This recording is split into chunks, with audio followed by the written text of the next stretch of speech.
Because I'm just curious. All right. Apparently live. Apparently so. Yep. I don't think it says my Instagram's live, Uh-oh. which is good. I wanted to do that, but I can't see it on my phone, so it doesn't. Oh, yep, there we go, because I just got the email saying, so we are live. We Yeah. are live, my friend. On YouTube. Well, we're trying out something new today. We're using EV Mux, so looks like we've got Mark Spurgeon in the chat and Jimmy Already. Biter in the chat. So, And I can see all of it over here. Yeah, we can put them up. We can put them up. Look at that. We can put them up. We got Searching for Tone in the chat. This is so exciting. Searching for Tone, driving and listening. Yep. I hope you're just listening and not watching. There's nothing good to look at here, but Well, we got some cool guitars though. We do. We are playing authentic today. We made the decision just moments ago. Yes, we did. Should we try to roll our intro and see how well that works? Yes. Let me click a couple buttons here, and we will roll the intro. Let's do it. You're live in 3, 2, 1.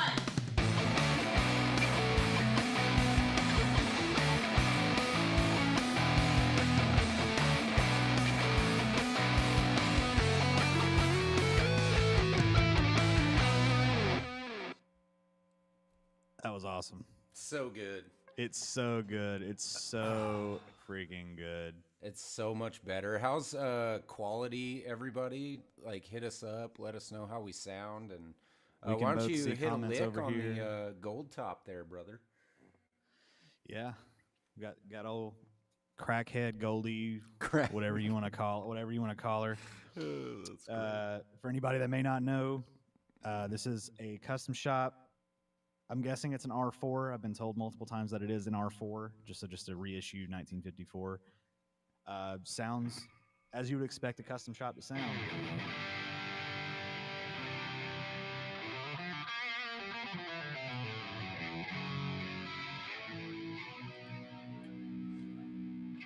Now, that echo cancellation was working on that time. Yeah. Yeah. So we may need to turn that off. We're still figuring it out. We're still new to it, but I mean, we spent the better part of an hour trying to make sure everything was working for you guys. So stick with us as we continue to work through some of the kinks here. But I think for the most part, we have it worked out, which is it's literally click and play. If this is an advert for EV Mux, I don't care. Yeah, that's the way that it is. Sponsor us, bro. It's so much better.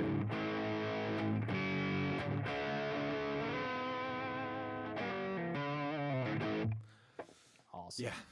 Real good. Real good. Johnathan, would you pay $1 billion for any guitar collection? That's a good question. I don't think I would. Mainly the big reason why is because I don't have $1 billion. I will probably never see $1 billion in my lifetime.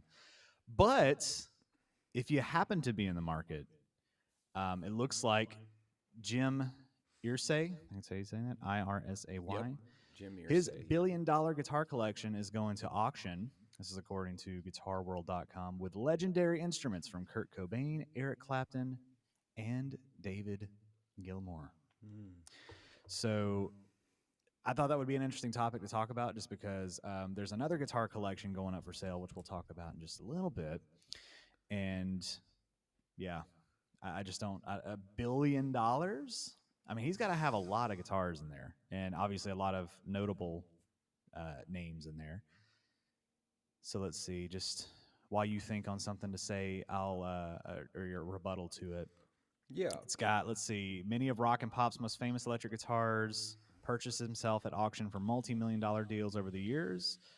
Highlights, Kurt Cobain's Smells Like Teen Spirit Mustang. That's kind of cool. But, I'm not you know what I mean.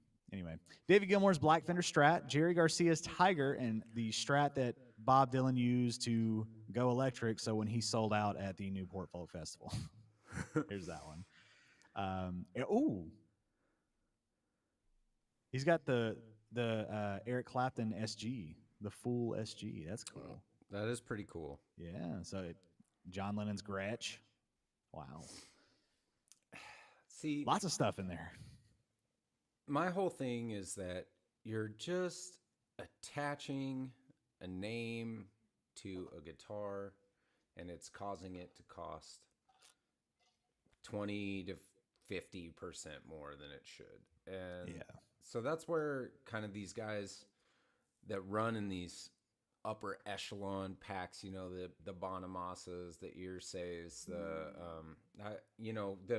Slash, and like the guys that are on the collection when Gibson does the collection.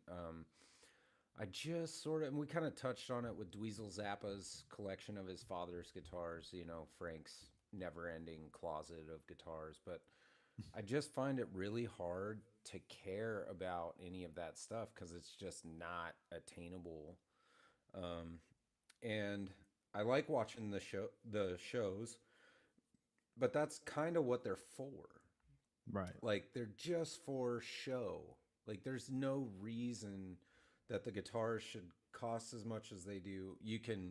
We talked about this, you know, off camera, but you can replicate Blackie for like $600 if you want, you know. Yeah. It's just what's the word I'm thinking of? It's just exorbitant. Like it's gratuitous, you know. Right. At some point. And I get that it's kind of clickbaity, like it's not $1 billion for one guitar. It's $1 billion for a bunch of very valuable guitars. But still, it's just wild to me. I mean, I can't imagine what Joe Bonamassa's guitar collection is worth. You know what I've always wondered about Joe Bonamassa is how much does that man pay for insurance for all? Because you know all of that's insured. He has to pay out the ass for insurance. Probably like $100,000 a year just for, you know. Yeah, I would guess, you know, something now, maybe even more. Right, and this was where this is interesting because I was reading further down in the article and it said so the where this is coming from, the $1 billion thing. It says such is the cultural significance of Irsay's collection that he was once offered $1 billion by a Middle East element as part of a deal that would see it relocated to Dubai. So some billionaire in Dubai wanted to buy his collection at one point. So I guess that's where it's $1 billion. Called a $1 billion collection. Right, yeah. So I don't know if it's actually worth $1 billion, but that would have been an overpay, and I would have taken it. Right. I would no longer have a $1 billion guitar collection. I would have $1 billion. $1 billion, exactly. And then you turn around and blow all that on $1 billion worth of guitars, as is the way. So, you know. So if I watched some guy break this down. If you spent $1,000 a day and you had $1 billion, just 1 billion, it would take you 2,700 years to burn through all that money. So I think in America what we could do is we could treat it like the game of Monopoly, and when you in capitalism you win capitalism when you reach $1 billion in liquid cash, right? We say it's got to be, you have to be able to liquefy it and get cash. And if you make $1 billion, you win. You get a plaque. We put your name on a wall somewhere as like celebratory, like, you know, everybody honors, the whole country honors you as being able to win capitalism. And then you don't make any more money after that. Right. Yeah. You won the game, and now you get to just chill and, you know. But because you mentioned the game, everybody Right.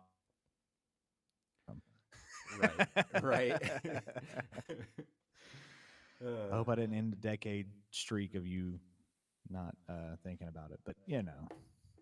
But, yeah, I don't think that, I mean, yes, it's cool. It's cool that, like, yeah, you can own this guitar from this artist or whatever. This, you know, was in this music video. Like, I get the appeal of it. And if you got the money, I'm like, if you got the money and you want to do it, it's not hurting nobody. Fine. Whatever. That's right. But yeah, I don't know. I just don't think $1 billion is what that collection's worth. Probably not. I mean, 100 million? Yeah. maybe. But I mean, Sure. again, it depends on how many guitars are in there. Searching for tone, I'll go ahead and put that up there because we can use that. What's the taxes on $1 billion? That's a great question.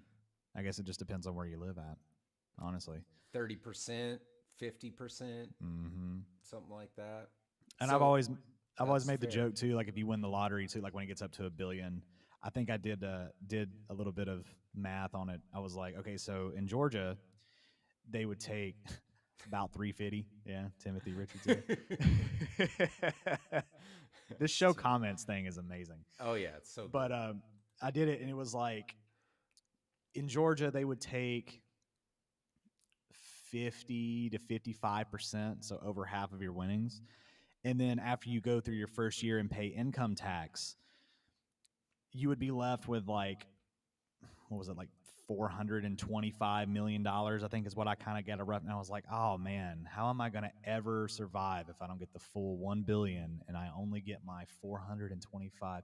Because people will be like, oh, they take so much tax. And it's like, you're getting $400 million at the end of it that you get to just, after everything, like free and clear. And you're bitching about it. Like, stop. How much do you need? If I had 400 million, you would never see me again.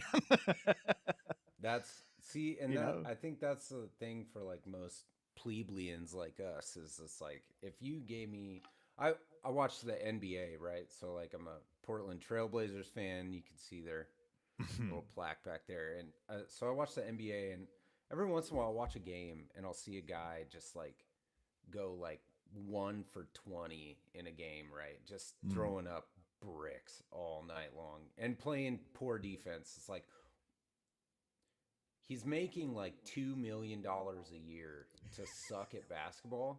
Right. I could do that.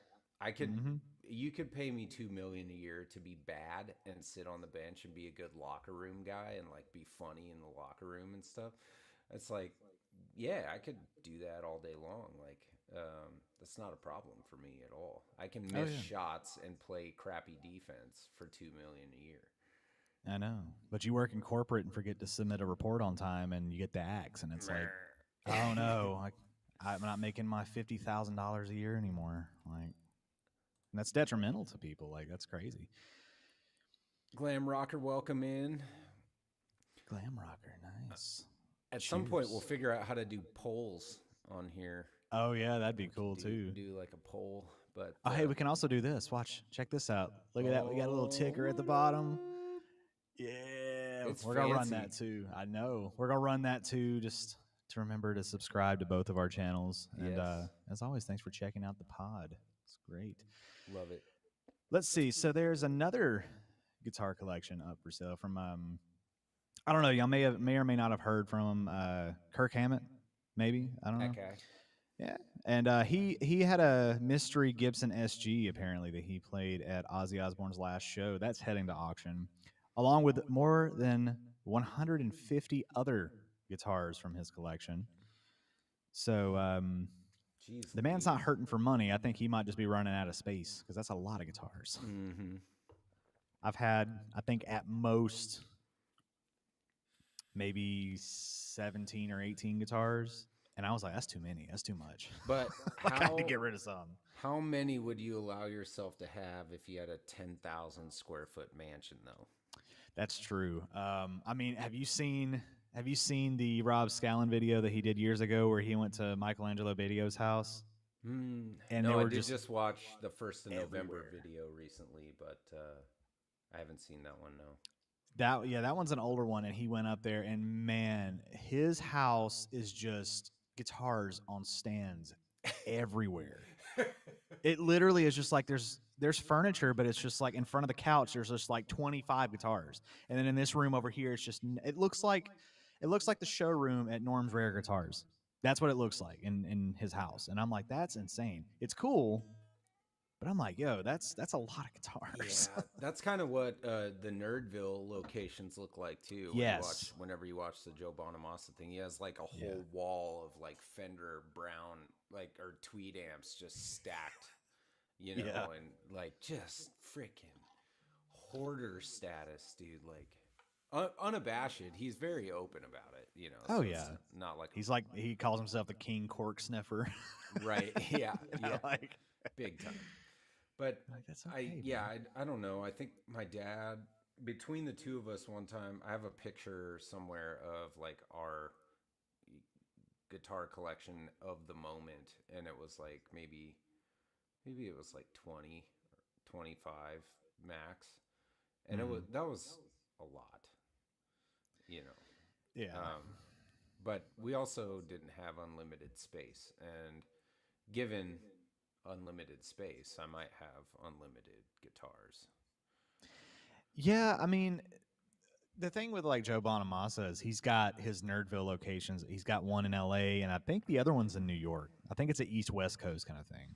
Right. So he's got, you know, 2 spaces to store things. And I'm like, Yeah.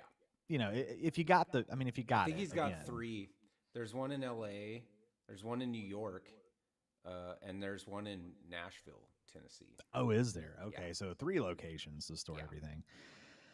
And I mean, I think I would rather, I mean, because that man just is on the road. I mean, he just lives on the road, right? Yeah. So it makes sense for him to have multiple locations. I want to say he's like mainly stationed in LA, like that's where he spends most of his time, which again makes sense. Yep. But I mean, I think it's good to say like, oh yeah, if I'm on the East Coast, I've got 2 places to go or whatever. Right. You know, so Yeah. So Kirk Hammett selling 150 guitars. I kind of don't like that these guys have all now attached their names to these instruments and they're all worth more money now for whatever reason. That's the main principal thing that bothers me. Everything else I don't care about. It's just the resale aspect. I never like resale. I don't like StockX or GoDap for shoes. I don't like people jacking up prices on stuff for resale. don't get me started on StockX. Well, golly, dude. I mean, it's cool that they have all this stuff, but it's like, dang, dude, like you're turning a material item into essentially an asset, and it just doesn't make any sense. Right. I have a hard time understanding that. That's a good wah question. pedals? Nice. Can Kirk? I think Kirk Hammett can have as many wah pedals as he wants. There's honestly. no limit on his. There's no limit. I mean, yeah. the man was seen playing on. He played on the joke and played on top of a giant wah pedal. Like, Yeah. he can have as many as he wants. Yeah, he's the wah pedal limitation has been lifted on him. Yeah, no, that's totally fine. No max. So let's see. But yeah, like, I mean, he's got a 1985 Gibson Custom Shop Michael Schenker Flying V, which I like Michael Schenker's Vs. He's got cool Vs. Yeah. 1996 ESP Wavecaster. That's kind of cool. Both were used on stage on various Metallica tours. Yeah. Mm-hmm. Yeah. Cool stuff. Nothing Nice. wrong with wah. Not at all. Not at all. So maybe we could talk about what this whole setup means for the pod. Yeah, let's forward. talk about that. Johnathan and I were kind of going over this and test trialing it and talking about what this could mean for OnlyFrets moving forward. We're almost at episode 30, and yeah, thanks, Tim. Have a good one. Yep. Good to see you, you, man. Tim. Thanks for stopping in. So this kind of gives us a little bit of wiggle room to be a little more creative, with the pod. What's up, GPH? How we doing, brother? This kind of gives us the freedom to more easily do like guest appearances, and any like pre-recorded stuff that we would want to do. So like if we wanted to make a proper video together or something like that, we could do that. But I think our biggest and most fun idea is having people on periodically to discuss their stuff or our stuff, or I mean, it would be probably less news related in a way, and more about the person that's on the pod. But that would Right. give us a chance to like highlight other people's channels and reach a bigger audience and all that stuff, and Right. it could be pretty cool. Yeah, and I agree. And I don't want anybody to think this is like turning into a news thing. It's just it's a good No. way to get, jumping off points to say Yeah. like, like we said, like Sean's like, "Oh, I don't like people attaching their names." That's a good, thing that comes from that. But yeah, I liked we did seriously talk about the idea of trying to get maybe some smaller channels on, showcase them, or maybe obviously work our way up to some bigger names. I know that Sean's already kind of explored that topic a little bit with his various tone deep episodes and stuff. So, I think it's a good idea to try to do that, especially with us having somebody that's already kind of got some kind of a connection. Yeah. So, if that's something that y'all are interested in, I mean, I would love to hear thoughts, opinions on on that, and yeah, spread the word about it. If y'all know anybody that would be a good fit for it, let us know, and we'll try to get in touch with them. Yeah, rather than just Jonathan and I busting each other's chops on here every week, we can mix it up a little bit and Maybe we can add get some good guitar players on here. right. Yeah, that would be ideal. But no, I mean, I think this is great. I'm gonna try and run this for my live stream tomorrow night, going on at 9 p.m. And yeah, I just think it opens the door to a lot more possibilities with the pod, specifically to doing a showcase focused podcast, once or twice a month, where we get Brian there at Searching for Tone on and talk to him about his channel, or we can get Jimmy on and he can talk about the OU812 crew and provide some promotion for smaller channels and a wider audience for ours.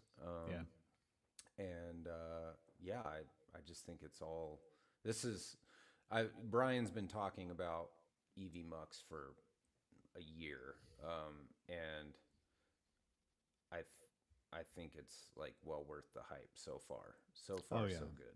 Absolutely. Yeah, it's we were gonna try to maybe go the free route and test it out and everything, but I mean, as we found out very quickly, you have the little logo that comes up at the top, and you can't edit backgrounds, and it's very limited. So we were like, you know what, it's not that expensive a month. Let's just split the cost and kind of go into it, So, and thus far, like I said, 100% worth it. So if anybody is thinking about doing something like this, just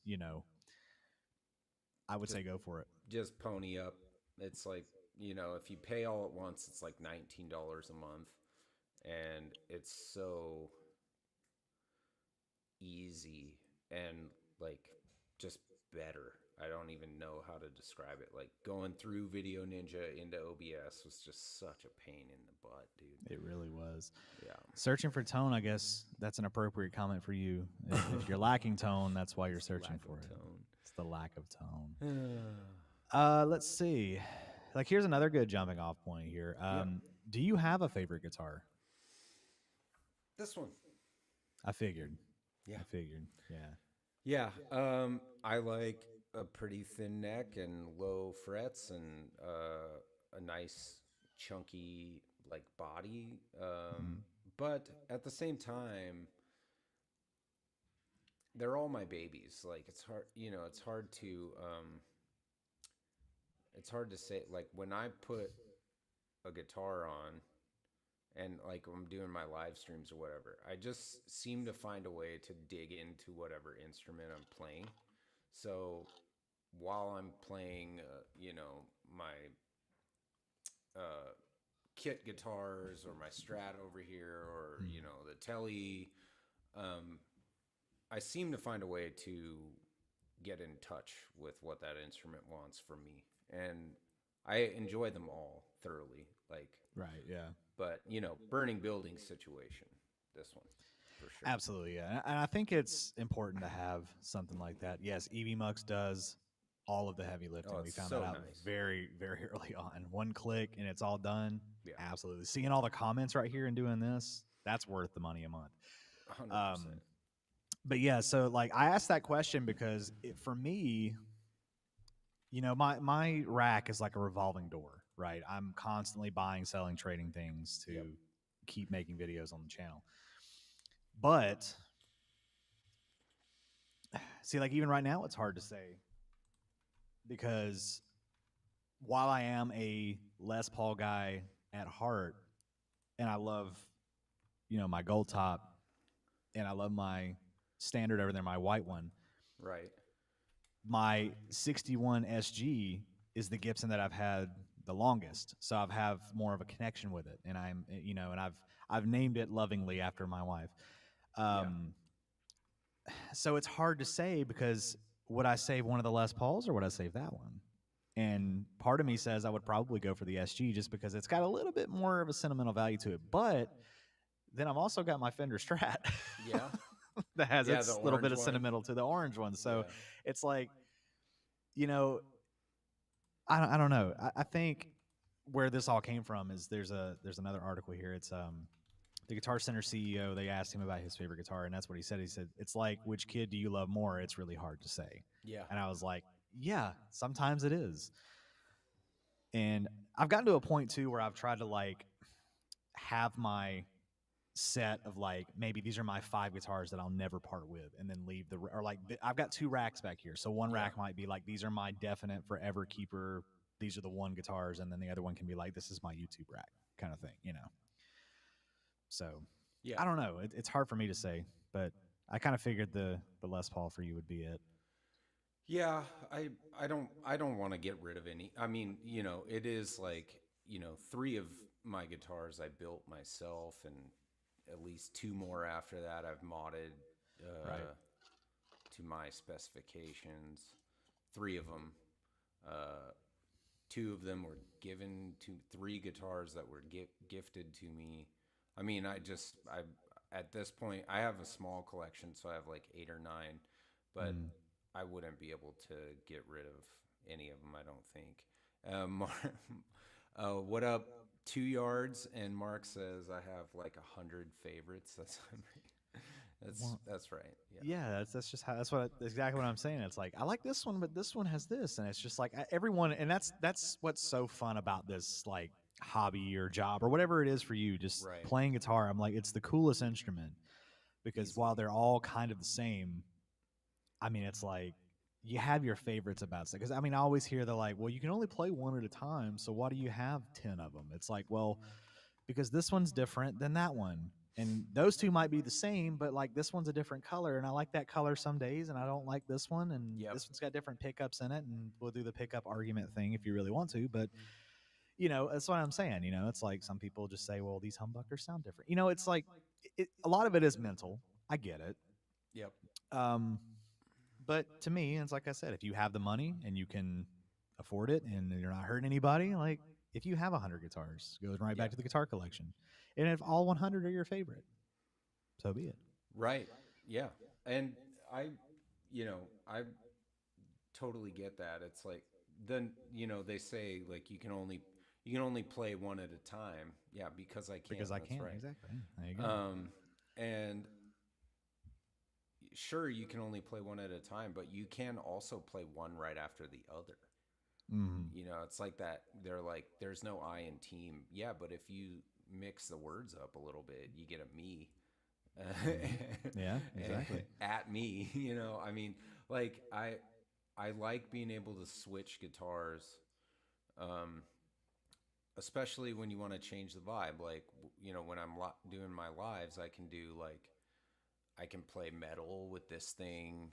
And then if I want to switch to like a jazzy or soulful vibe, I have a couple of guitars that fit that bill. And if I want to play like Hendrixy blues or, you know, Stevie Ray Vaughan or anything like that, I can grab my Strat. And I just think it's nice having a bunch of different things to play around on, dude. It's just cool. Yeah. No, I agree. So let's see. There you go, 2 yards. All guitars Yes. inspire differently, thus the need for many. Right. Well then, okay. And then this is something that I wanted to say too. Is like I've heard, and I believe it was from Robert Baker. Could be wrong, but where a lot of people have said that when you do like in the studio, you're recording a Les Paul and a Telly. If you like dual track those, like they just blend so well. Yeah. So I mean, you have people with that kind of mindset, like, oh, these guitars, because generally when you record, you want to record like a left and a right and play them separate and do all that other kind of stuff and dual track it. But oh wow, that was loud. Um, but yeah, that's kind of my mindset of it too. Is like when you record, you can blend the two. It's like having multiple different amps and speakers. Like one might have more gain, this speaker might have this different type of sound, blah blah blah. So it can be applied to all aspects, not just guitar, but it's the greatest hobby. it really is because of all the options available. Yeah, for sure. It's the best one. Yeah, It's way better than painting. I mean, how hyped can you get about a paintbrush or a different canvas or something like that? Like this one's got less bristles on it, so it's a tighter stroke, or it's like look. And I know there are people probably like that, and I'm not knocking anybody else's hobby. It's just one of those things where we won't get it like you do. Just like people won't be like, these pickups are better than these, even though they look exactly the same and are probably wired, or you know what I'm saying? Like our little things that we do. Yeah, these pots it was what's the meme? It was like guitar players be like, this jangles so scrongly, but if you turn this knob here, you get way more bonkle. Yeah, and it's like we get that. Nobody understands us either to some degree, but it's like, yeah, it just doesn't make any sense. Right. Man. So here's something that's kind of cool. Not an ad or anything, just something I noticed. So you still have your Jack White pedal, don't you? The Donner one? I do. Well, there's another artist that they've collaborated with on another pedal like that, which I think is kind of cool. Oh. It's a Japanese artist, Japanese guitar sensation, Miyavi. So now there's another little signature pedal there. I'm sure I'll probably have one of those on the channel at some point, maybe, with my connection to Donner. But who knows? So that's kind of cool. Miyavi signature pedal. They look cool. I was gonna try and pull up an image. Let me see if I can do share screen. Maybe try out that feature. A distinctive tone beyond limits is what it says. Oh, that's a cool looking pedal. They have a delay and a fuzz. There's two. Yeah. I'll just kind of post it over our. Okay, cool. I can still interact. So yeah, there's the red one. There's the blue one. Delay. I think that's chorus right there on that end, and then delay, and I think that says distortion. No, I don't know what that other one says. Yeah, one. The red one's like fuzz, overdrive, and yeah, I see that booster. A boost. Yeah. Oh. And then the other one's delay, chorus, and probably reverb. Verb. Yep. So that's cool that they're actually two different pedals, because the thing with, there we go, making sure we get our back. So the thing with the Jack White one was that it was just, there were two versions, but it was all the same. Right. And I kind of hate it, because the echo that's in there, the delay, goes into the front end of the amp. Yes. So it gives you that different, and I'm like, it's very Jack White. It really is. But it's not the most desirable sound to me. I like it to go into in a loop, I agree. My experience with that has been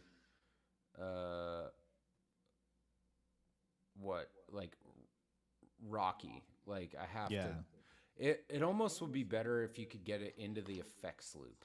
Mm-hmm. So if you can put that in your effects loop and then have it independent from the other. You could maybe put it into your return, but then you lose your preamp. Yeah. So it's like, what do you do? Now the pedal itself, I mean, the other two effects are good. It's got like I think it was a phaser and a distortion, something like that. Mm-hmm. And they're pretty good. But yeah, I don't know.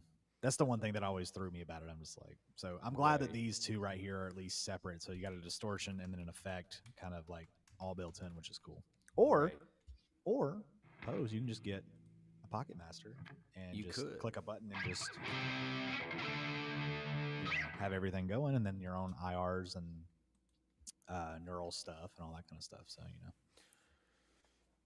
Mark's getting a new Keeley phaser. Nice. Phasers are cool. I've never gotten along with phasers though. Like, there are certain effects, and I'm just like, I don't know if I use them. I feel like I sound like somebody else, and I'm just like, well, this is pointless. So what I've found with phasers, maybe I can demonstrate, but please do. If you keep the spread wide, almost like you would do. Hold on one second. Sorry if y'all hear my chair squeaking too. I gotta. You're okay. I gotta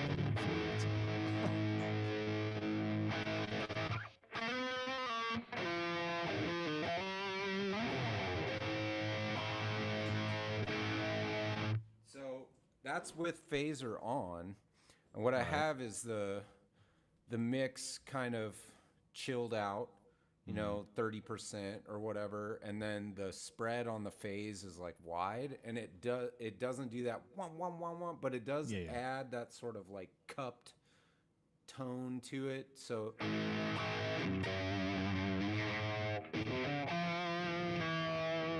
and I really like the way that it shapes, particularly on this guitar, because of the way the pickups are and the tone straight out of the pickup. But it doesn't go wah, wah, wah, wah, wah.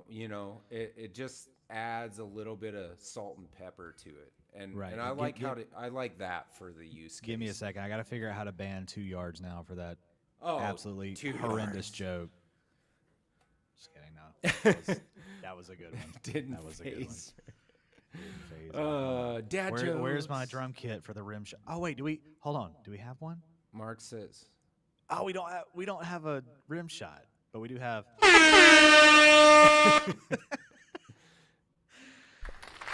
you go. Good joke.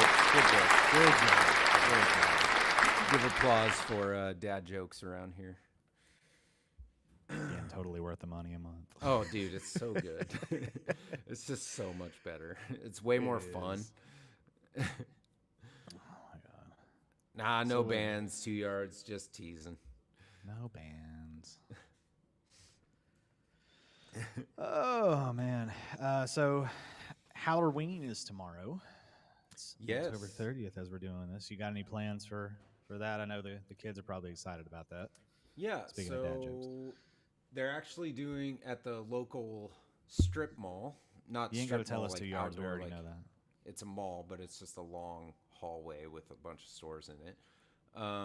They're doing a Halloween trick-or-treat event indoor, which is just incredible around here because the weather sucks.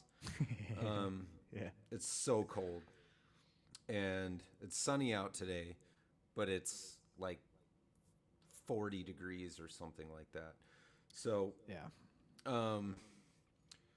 so we'll go into the Palouse Mall in Moscow, Idaho, and the kids will get to trick or treat there, and then we'll stop by my mom's house so they can go knock on her door. Nice. Couple of ninja outfits. Martial arts based either way. My younger son might dress up like a Power Ranger, Red Ranger. Close enough. Of course. Yeah, there you go. Close enough.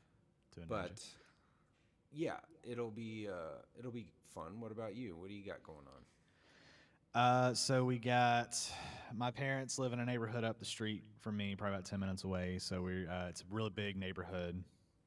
So it's always real busy. We'll go there, and my annual tradition for the past 4 years is going to go on a hiatus this time around, so I can actually walk with the kids and the wife and everything. Normally, what I do, and this is where it all started. So years ago, when they when they released the last part of the Halloween series, I think it was Halloween Ends, that movie. Yeah, it had a big resurgence of interest in Michael Myers. And that's like one of my wife's favorite movies, like horror movies. Sure. So I was like, well, then I'm going to be Michael Myers, so it'll be cool. So I bought the jumpsuit, got a mask, and I just went there. I said, I'm just going to walk around the neighborhood. I'm not going to trick or treat. I'm just going to walk around the neighborhood. Just be creepy. Just be creepy in general. Yeah. Like so I like what I do is I've got these all black pair of Converse that seem to work because they look like boots. Sure. But they're just straight up Converse. So, but at night they look like boots. So I put those on, put everything on, walk out of the house. I don't say a word to anybody for hours. I keep my lips shut. And when I tell you that first year, I was the most popular costume by far in that whole neighborhood. Now, there were other Michael Myers there, obviously. Sure. And they were trying to do what I was doing. They couldn't do it like you. But I am so strong-willed at it, especially that first year. And I've only refined it since. But that first year, I was just like, I'm going to be as stone-faced as I possibly can. And it was so funny. Yeah. Scary. Like, because people would, like, you know, they play up with the oh, I'm scared thing. But, like, there were some people that were, like, legit freaked out. Like, I scared a lot of people legit just standing there. Yep. Because I would find, like, a bush and just, like, stand behind. And I would just, you know, and then people come up to me like, you know, hey, like little kids, hey, Michael, da, da, da, and I would just go like, you know, like just that solid movement. I mean, it was so cool. So I'm gonna put that on break this year, and because that's been my go-to for the past 4 years. Oh, right on.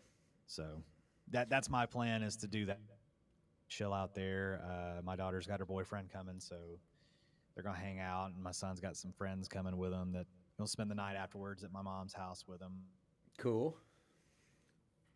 Eye doctor appointment. That's for exciting. For my daughter on Saturday. And I'll probably have glasses come up here soon because I do have a prescription. But we're still tweaking it out. So, yeah, I'm going to look like an extra doofus at some point in time. That's good. Sometimes I wear my blue light blockers. It makes me feel smart. Yeah, see, I tried the blue light thing, but I feel like that's kind of a bit of a scam. Serial killer. Oh, that's funny. Where's it? We were going to dress up this year, but time just rolled right on by, and we never got outfits. So I'll just be that lame dad not dressed up. Yeah, well, you know, it is what it is. Sometimes, I mean, I've had my years too where I'm just literally walking around like, you know, because me and my sister had. My sister's like 6 years younger than I am, so we're on that level where we're, you know, both idiots. And we were gonna do the I don't know how connected to SpongeBob everybody is, but you know, with my age, I grew up with SpongeBob and I can quote it like religiously. So we were gonna be the old ladies from the chocolate episode. You know, the hey Ma, I don't remember. What are they selling? Chocolate. That whole thing, you know. Yeah. We were gonna do that and make I was gonna be the daughter, and then my sister was gonna be the mom in the wheelchair with just like the spine and the face and everything. Yeah. And we were just gonna go around doing that and stuff, but we didn't have the time to we didn't have the time to make the costume, unfortunately. So I think they've recreated that sentiment on Bluey. Oh, really? Yeah. So there's a couple episodes where the girls play old ladies, and they dress up like little old ladies. They put like blankets over and glasses on, and they just walk around not being able to hear each other or anyone else and like yelling random stuff at each other and talking, you know, talking like this. And it's really funny. It's actually, I'm not a huge Bluey fan because of the unrealistic expectation they put on parents, but like, oh yeah, parents are just supposed to be awesome all the time, have all the answers, always know what to do, and always be fun. And it's like sometimes I don't know. There are some episodes of Bluey where like the parents, sometimes the mom's just like about to have a mental break, and it's just like, yeah, that's more realistic. That's about it. Yeah, that's some more. days you just feel more like of that. More of that. Yeah. That's like almost every day. One of us is like on zero battery almost every single day. But yeah, it's those are like some of the funniest episodes when the little girls dress up like old ladies and play the old lady game, or they like drive their fake car around and like run it into stuff, and it's just it's super funny, dude. I love when kid shows do that, where it's like they're like they put the adult stuff in there sometimes. Yeah. Like Peppa Pig does that sometimes, where you're just like you'll be like, what? They really said something like that, or whatever. It's like, okay. What other show did that? I guess I need to let go of my Bluey pillow and slippers. No, Nah, man, hang on to him. You do you, man. Hey, Bluey, look, that was what I heard some of during marching band season was that was part of their show was they play like the blue. There was one. I don't know how many of y'all care about marching band stuff, but if you haven't seen a marching band show or like been to a competition, highly recommend it.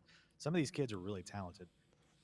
So backstory: my daughter's in marching band in high school, and we just got out of marching band season. Very very busy. But one school did a TV show, show, right?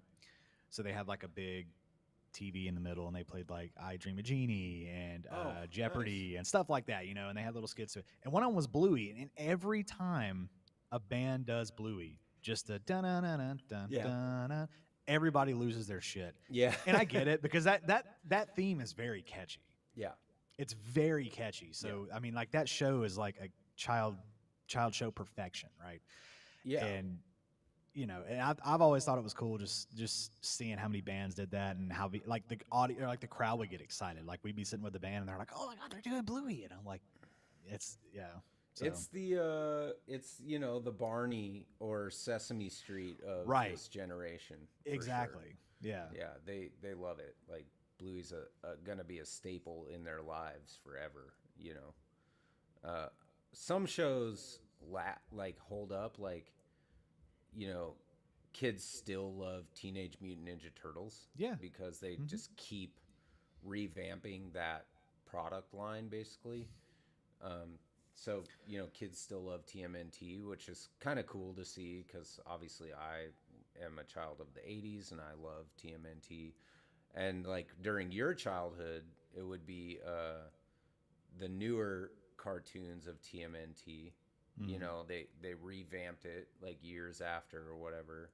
And I think they've had like, I don't know, 4 iterations at this point, and they just keep doing a great job every time. So, some franchises stand the test of time, but there's no new Barney out there. It's just like kids like Bluey, or whatever. Well, I think the Barney thing went from live action to like animated. So 2 Yards he put his Bluey Lego set out, put it on his mixing console. Again, you do you, man. Hey, look. Yeah. I've made a little bit of a channel here with a pink room. Maybe you can have a Bluey themed channel. There you go. And then immediately get shut down because of copyright. Well, 2 Yards Music never gets shut down because of copyright because he writes only his own. But there you go. There you go. Just keep your theme. Yeah. What was I saying?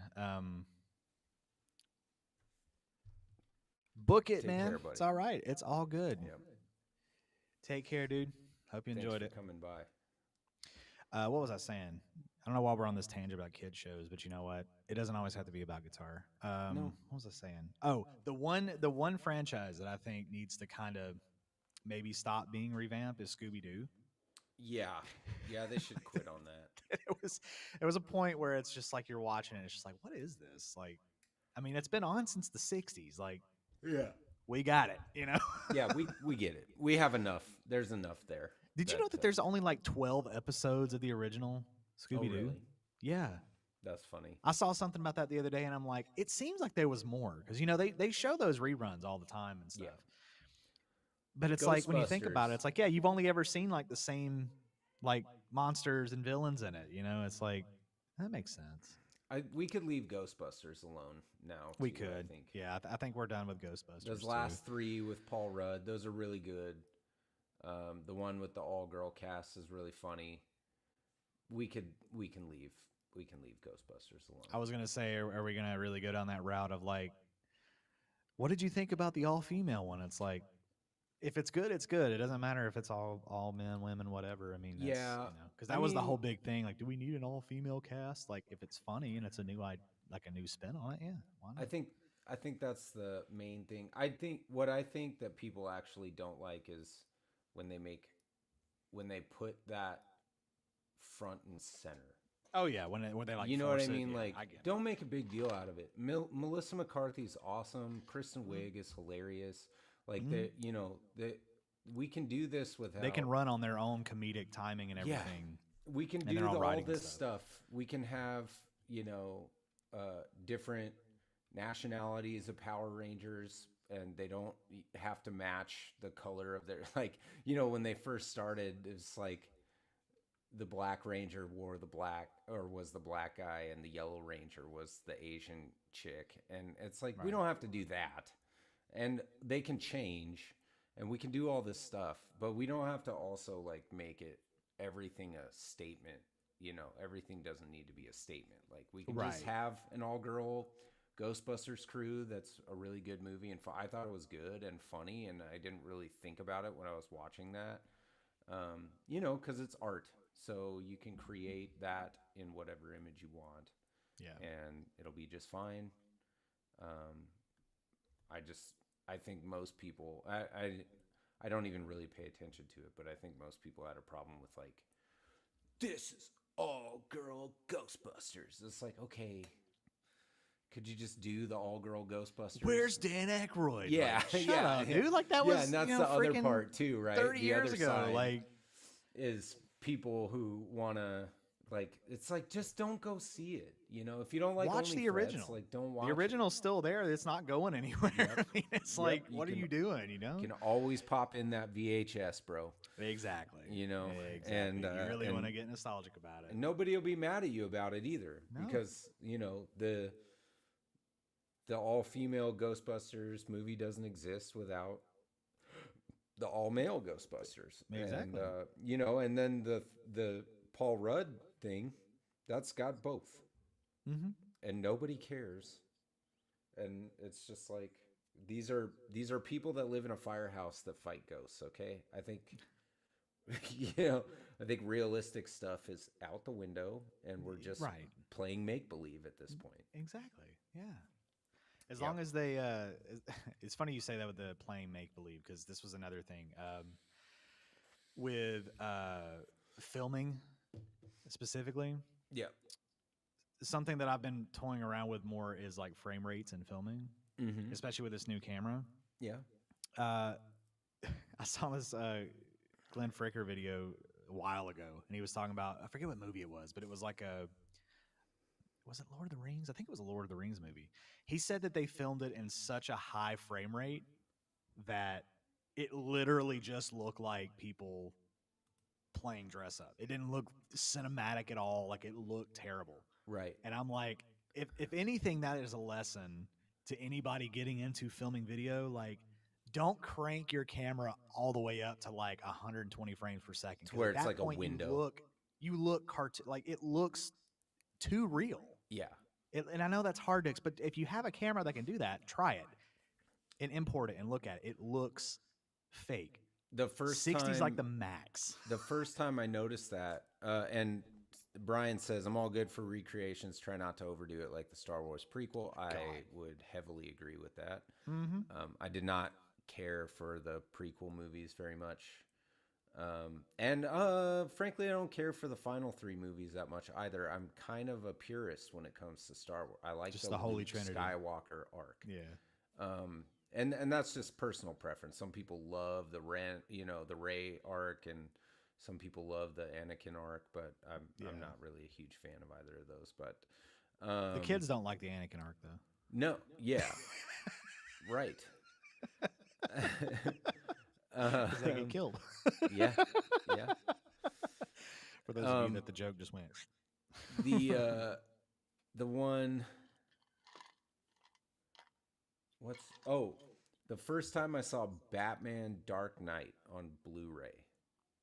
Yeah. The explosions look like what they are. They look like fireworks, Yeah. because that's what they are. Is they're on-set fireworks, and you can literally like see the little like separated balls of fire coming out, rather than it looking like one cohesive huge ball of flame. Like Yeah. you can literally see like where it's fake. So that illustrates your point, is like, if the definition is too high, you can see, like, it unmasks all of the Hollywood, trickery. Yeah. Yeah, Because exactly. the point of it is, and now, so the point of higher frame rates is if you're capturing like slow motion and you want to slow stuff down, perfect for that. Yep. But when you film at the lower frame rates, like if you do 24 frames per second or 23.98 or whatever, your eyes probably won't catch those little sparks or those little and that's why I think they film at 30 frames per second for a lot of movies, or like the cinematic one's probably 24. I can't remember, but that's why they do that. It looks better to your eyes. Anything lower than that, it starts to get real jittery and flickery, but it's like, that's like the sweet spot right in there. But yeah, that's why they do that. So just, again, word of advice to anybody, don't, the bigger the number is not the better for your situation. You're doing slow-mo shots, absolutely, but always go 4K if you can, at least.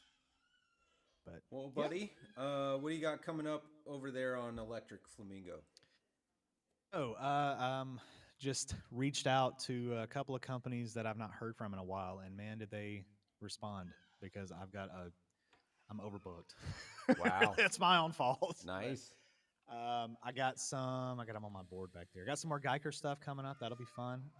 So they're having some kind of sales. So Guyker parts will be on sale. Highly recommend them, sponsorships aside. What do we got here? Another Donner thing. There you go. You took it from me. Hey. But yeah, another Donner thing. X5 stuff. X2ga. Enya. I'll have another Enya guitar. Nice. Cool. Joyo stuff. Comica mic. So I'll be maybe working with another mic here. And then Stritch. Stritch will be coming back if you're not. So I did reach out to Nuex. I tried to get something with Nuex, and they flat out told me, they said, we're going to hold off on doing that right now because you have a lot of like lesser known brands on your channel, and it seems to be affecting your traffic. So we're not, and they said something like, if you want to work on building a bigger channel, like, try to spot like other brands, or like be weary of who, and I'm like, so don't help smaller brands. Only help the ones that are established. Who was that? Nuex. Oh. Yeah, I'm calling out. Well, Nuex. they are. I thought about making a video about that now. Right. So it's like, okay, so you've got your, your spot in the industry, and you just think you're hot shit. And it's like, look, who gave you a chance when you were an up and coming company? Right. So I've thought about making a video about that too, just talking about it, because that really like rubbed me the wrong way. And again, it's not like, oh, I'm not going to get a free product. Like at the end of the day, you're saying no, I'll move on with my life. It's totally fine. But yeah, I was just like that. What a weird thing to say to somebody that has worked with you before, has said good stuff about your brand. Yeah. Like legitimately. Yeah. And then you just like flub them off like that because they're working with smaller brands. Like, okay. Then when you reach out to me at some point when I'm bigger, they don't want to be shown in that light. Then it's like now we're up here, and you're still doing stuff down here, so we can't associate with you. But I'm like, you reached out to me when I had like 1,500 subscribers and sent me stuff. But now that I'm at like 56 or whatever I'm at, like now you're not interested all of a sudden, kind of because of what I choose to do with my channel. Like, okay. Kind of weird.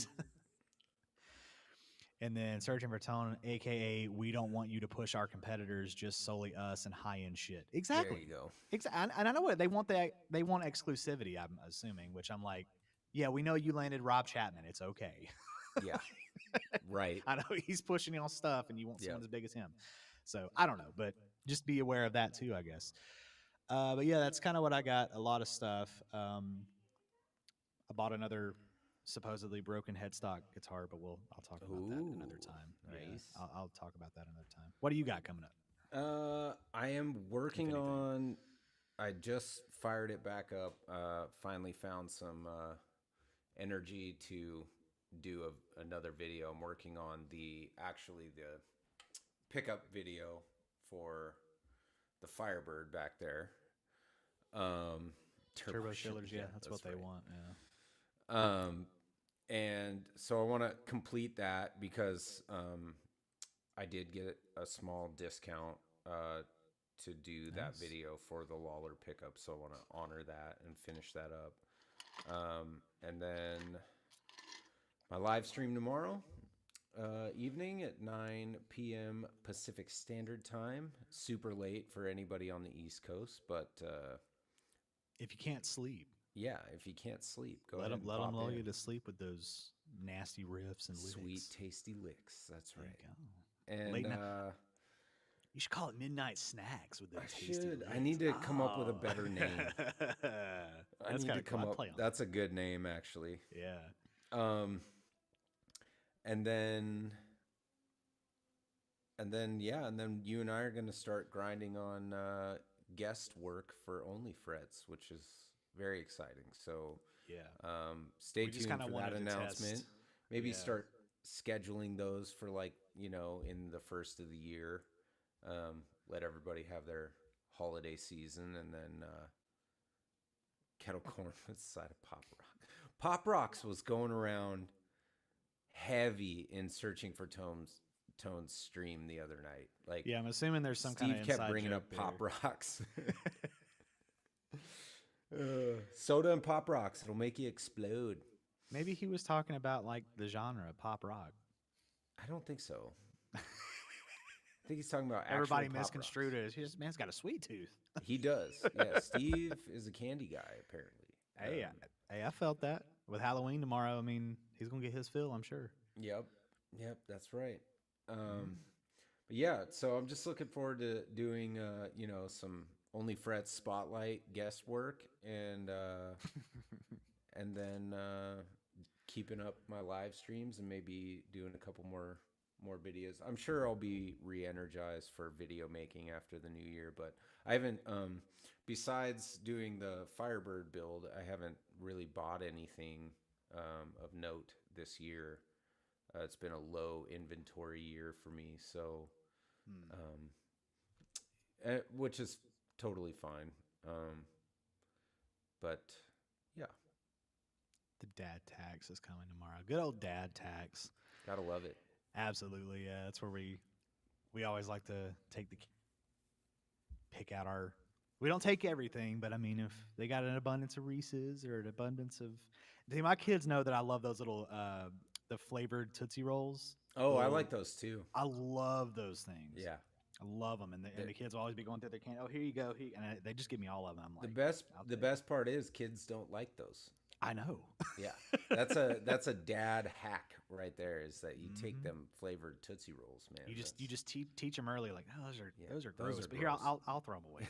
Let dad take care of that for you. I know. Let me take care of it for you. But yeah, we're gonna go ahead, and I think we're gonna split because I do have to go pick up my kid. Since she's done with band, she does not have practice anymore on Thursdays, so I have to drive right back out to the school. So, yes, we should finish our collab song. Yep, 100%. We should. All right. Well, I'll see any of you who pop by tomorrow night, and we'll all see you all back here next week. Yeah, absolutely. At your mom's house. Oh yeah, we didn't even say that. We are at all y'all's mom's house, but y'all know that she sends you to your room to go watch our stream, so you don't have to see what we do to her. But that's okay. That's all right.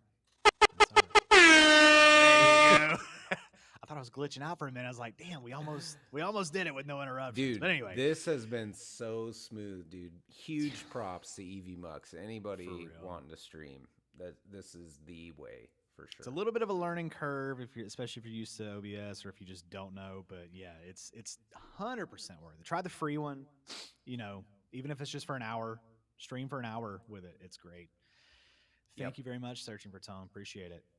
Yep. We'll have another great show for you guys next Thursday, 2 p.m. Eastern, 11 a.m. Pacific. So mark your calendars and subscribe to both channels. We greatly appreciate it. Turn on the bell, and it'll let you know when we go live. And apparently, it tells you when we're doing a premiere. Like it puts it up like as a premiere, I guess. Yeah. Which is cool. But anyway, awesome. Yeah, we'll try to get some guests on. Peace out. We'll see you guys next week.